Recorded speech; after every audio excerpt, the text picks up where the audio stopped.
I'm from North Huntington area. I went to Norland School District, born and raised about 30 minutes outside of this current location here. I was a soccer player my whole life, played for Penns Forest Wolfpack growing up. I had the opportunity to win 8 straight state championships with them, and I put a nice little career together playing at Norland High School and then playing on through Seton Hill University. I'm the oldest of 5. I have 4 younger siblings, and my parents are Gary and Mary Ann. I have a dog back in the Norland area named Baxter, and he's awesome.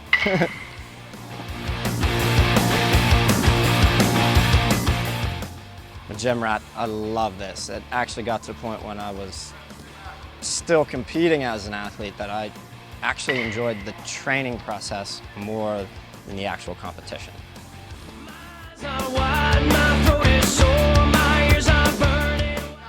I actually try to make them a complete athlete first. It's in my experience that over the years and playing myself and having the background and actually playing, the emphasis is actually on the wrong area of development. A lot of players are developed aerobically, and I'm actually trying to contend that soccer is an anaerobic sport in which you have to demonstrate power, but you have to demonstrate it over and over and over again. So I'm trying to make soccer players here strong, explosive, and fast in a traditional sense, more so than just what they typically already are, and that's fit and quick. So we're trying to fill in those holes.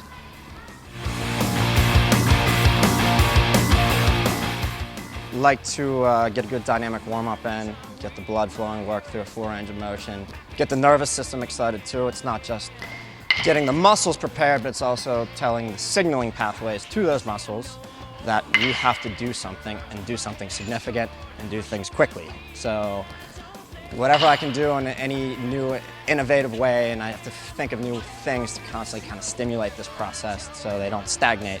And that's where the art, that's what I do, comes in.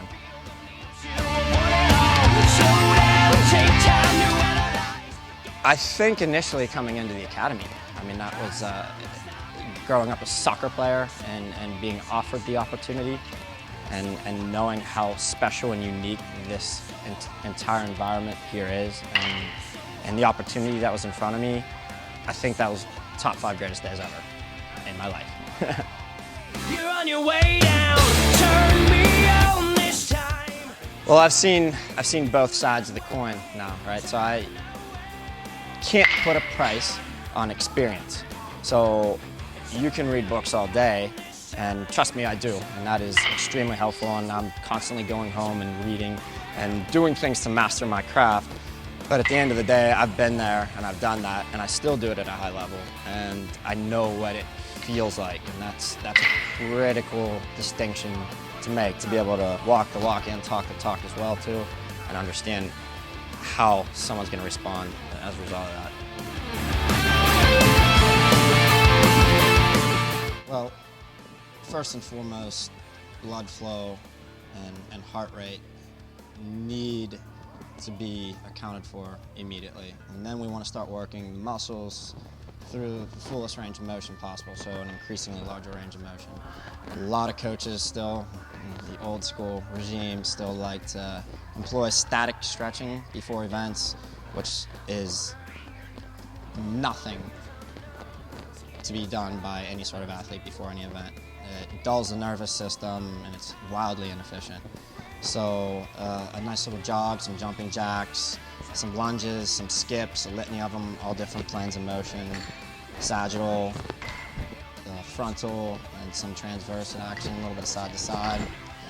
That's all I really need, and then try to work up into a nice sweat. I know it's sometimes something that young kids don't want to do, but over time it becomes more and more critical, particularly as they become more and more advanced in what they do.